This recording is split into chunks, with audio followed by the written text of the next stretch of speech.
Former President Ronald Reagan once said, "The 11th commandment, thou shalt not speak ill of any fellow Republican." Well, that advice has not been followed on the peninsula, and it threatens a Senate campaign.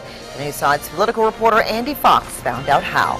Yeah, Alvita and Tom, it is a political drama unfolding in the 1st District Senate race over those commercials with imprisoned former delegate Phil Hamilton, a Republican. Well, beginning tomorrow, you won't see Hamilton in the ads. Here's why.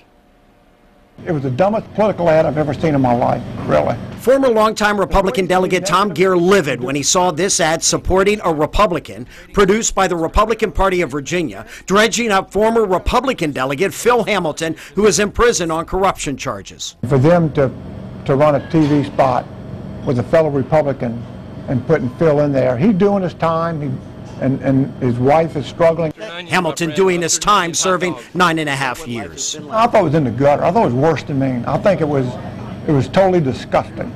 As a Republican, I resent it. Geer complained to the Republican candidate, Mickey Chauhan. And I told him how disgusted I was with it. And he tried to explain to me that he did not have any input on it. Geer also thinks Chauhan knew the ad was going to air with Hamilton in it. The Republican Party of Virginia and my campaign never did anything without me signing off on it. Feeling the heat from lots of Republicans, Chauhan sent this statement Thursday night. "I neither authorized nor was made aware of the TV ad or the direct mail piece prior to their release. Both of these advertisements contain gratuitous and unnecessary portrayals of former delegate Phil Hamilton."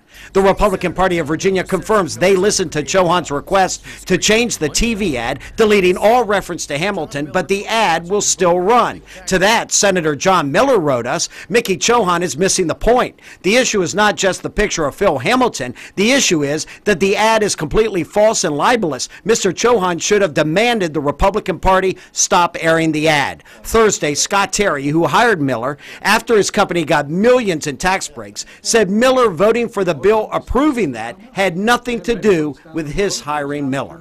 No discussion whatsoever with John Miller regarding a job until after I got to know him, which was after the General Assembly in which the tax bill was passed. I thought it was disgusting. With a little air. Absolutely, it was disgusting. Put his name on there. I mean, give me a break. That is so over the top. It's the worst political advertisement I've ever seen. Now, I think it's going to backfire on him. I think Chauhan will lose this election because of it. And to be honest with you, I hope he does. Not good news for the Chauhan campaign. After Geer spoke with Chauhan on the phone, Chauhan canceled our interview we had set up.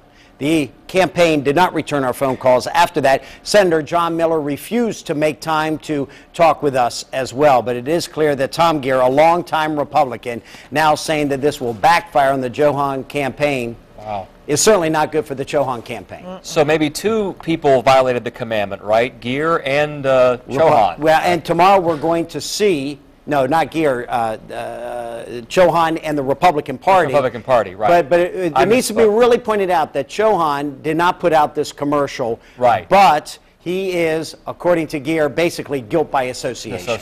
And those commercials will not have Hamilton in them beginning tomorrow. Turns out to be interesting. It is the drama. Wow, it is. Thanks, Andy.